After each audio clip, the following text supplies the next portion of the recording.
Okay. Whew. Hey there, it's that kid with the sideburns. In the world of comic books, there is nothing new about reinterpreting old characters. Whether you're turning a boy into a girl, or a good guy into a bad guy, or just turning everyone into zombies, it's always interesting seeing what each reimagining has to bring to the table. Years ago, Marvel decided to launch a brand new line of comics made up entirely of reimagined versions of their iconic characters. Some of these were just minor changes that you could barely notice, while others had almost nothing to do with their original counterparts.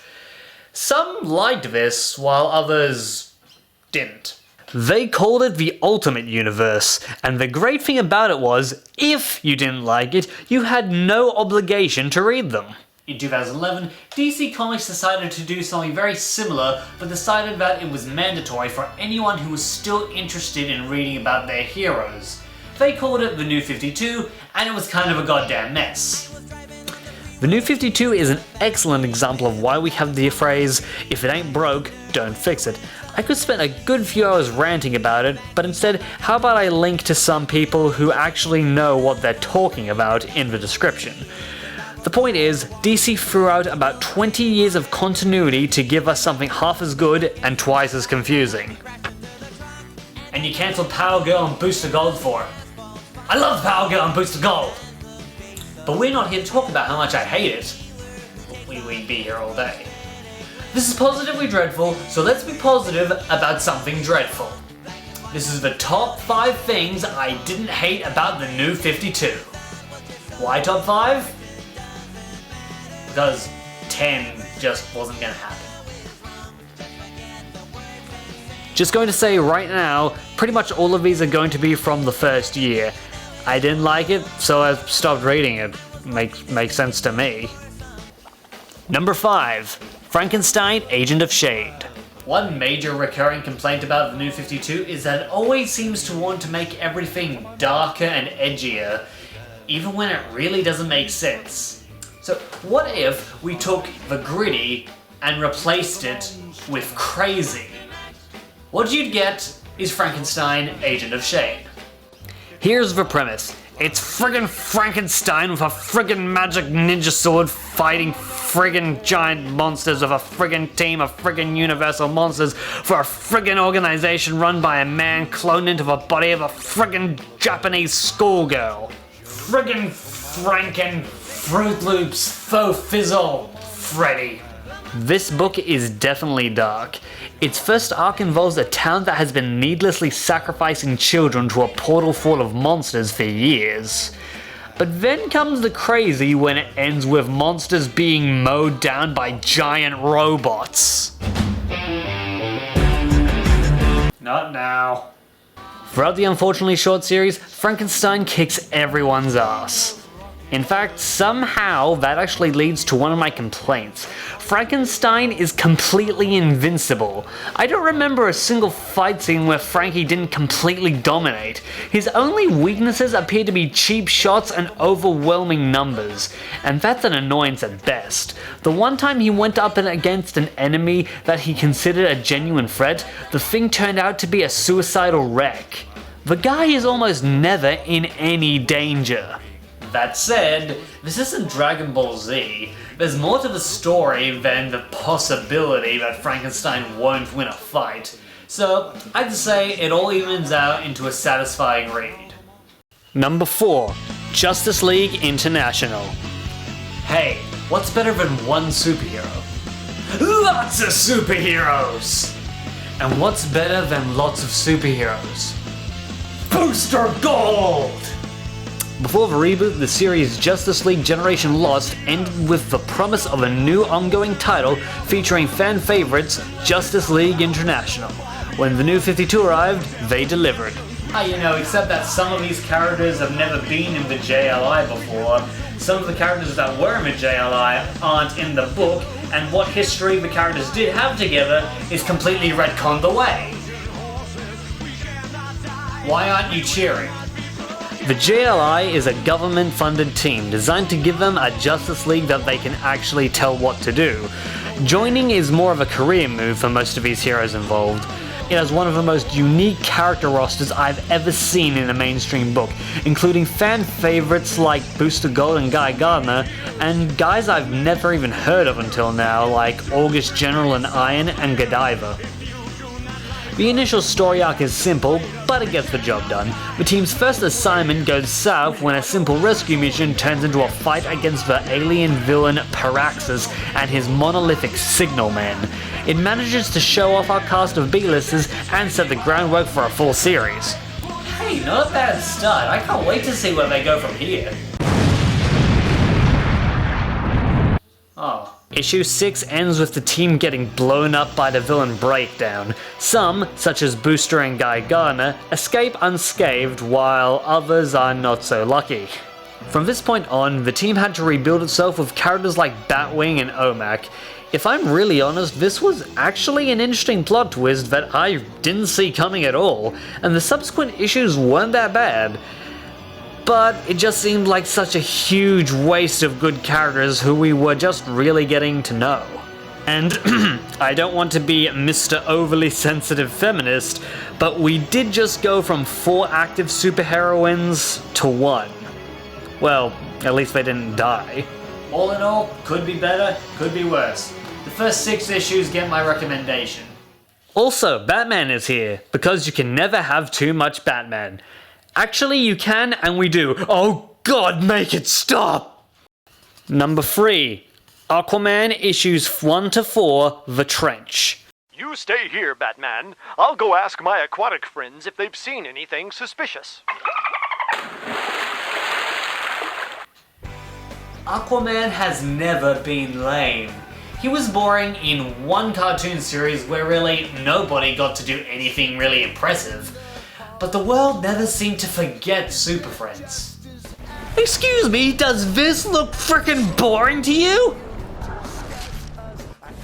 If it does, I'd really like to see what you consider exciting, cause that has to be some good stuff.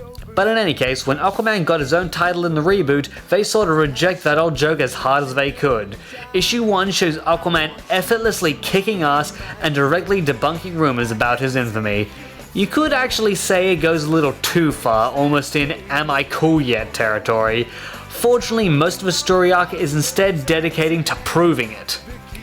You see, we've got these here man-eating fish monsters, and the problem with these man-eating fish monsters is that they're eating man. Also, they've evolved in a way so that Aquaman can't control them. They'll just have to talk to the hand. I have to tell you, what lurks in the ocean scares me, so some of the stuff in this story I find goddamn terrifying. Look at this! Not to mention, even the King of the Sea is virtually helpless here. Ugh. I'm getting Super Mario 64 flashbacks. Now I know what you're wondering. Why did I specifically list only the first 4 issues instead of the series as a whole? Does the series take a nosedive like Justice League International did? Well, not to my knowledge. The Aquaman comic ended up being so popular that for a few months I was stuck with only the first issue. It was ages before my store got the other issues in for me. I managed to get the rest of the story arc just in time for me to drop the New 52 altogether, so I never really read anything that came afterwards. Still, it's a good story. Number 2, Supergirl. The story of Supergirl starts with our heroine landing in her space pod, emerging confused to discover that she is no longer on Krypton. She has been attacked by a group of men in mech suits, but fights them off with the new powers she gets from the Earth's yellow sun. Superman arrives and recognizes the symbol on her clothing, realizing that they are actually cousins.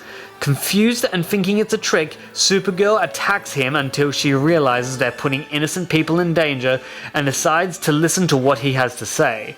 After telling her that Krypton is destroyed, she naturally refuses to believe it and tries returning to her pod just to find a shady character has taken it to his space station up above. Following him up to retrieve it, she finds she's been lured into a trap and is captured. This was a great way to start the series off.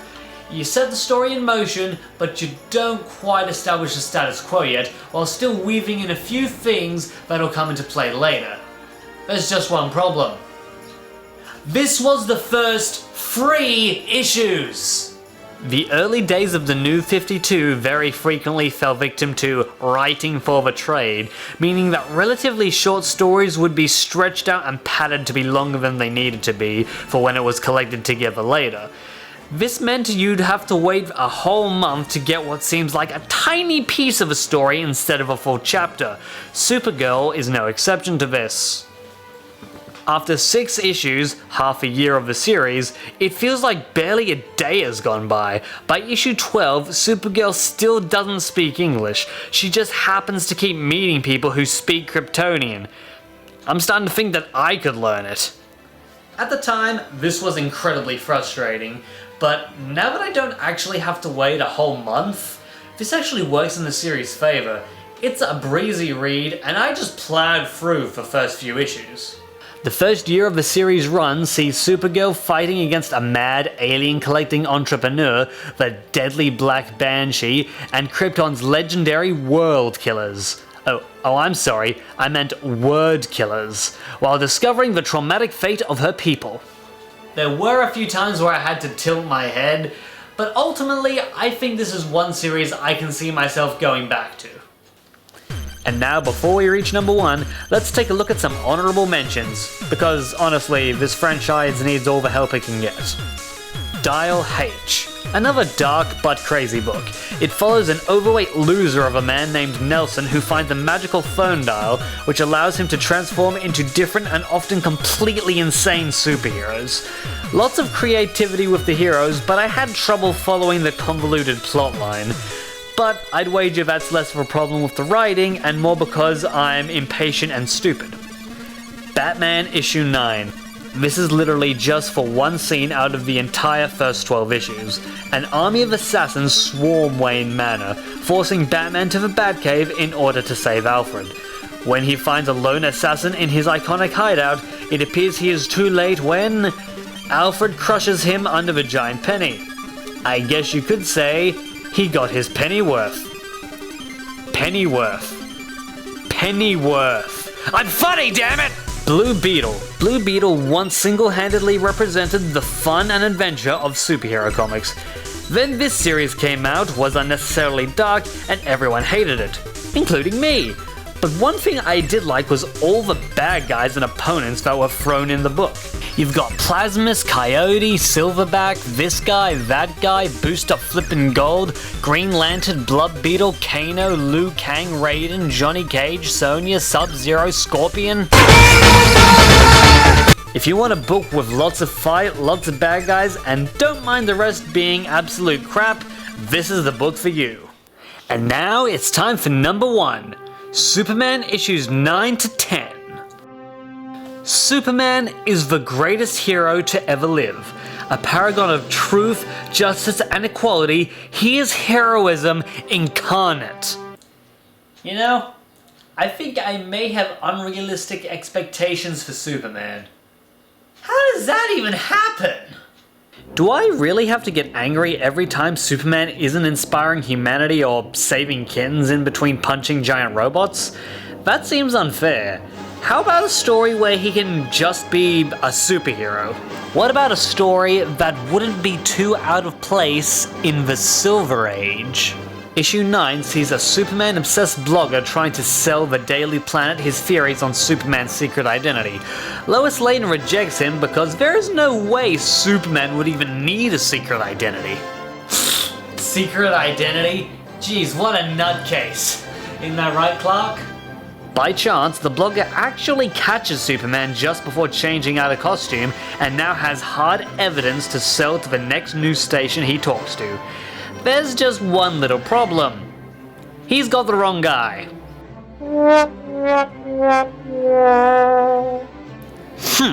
Even Superman blows off his wife, probably cheating on her with Wonder Woman. You shut your mouth.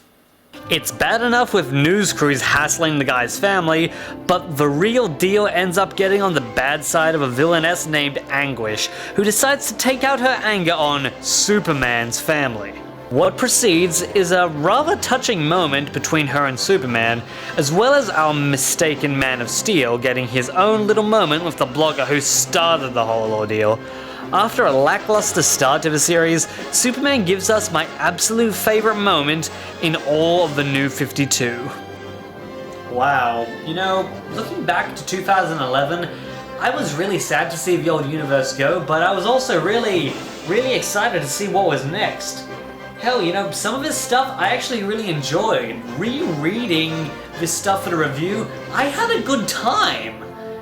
You know, maybe I've been too hard on the New 52 this whole time.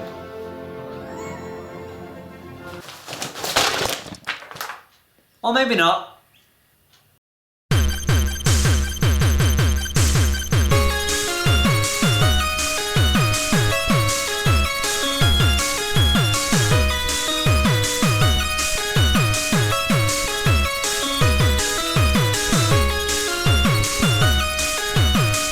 Also, in the event that you're wondering why I'm sunburnt, well, I went outside.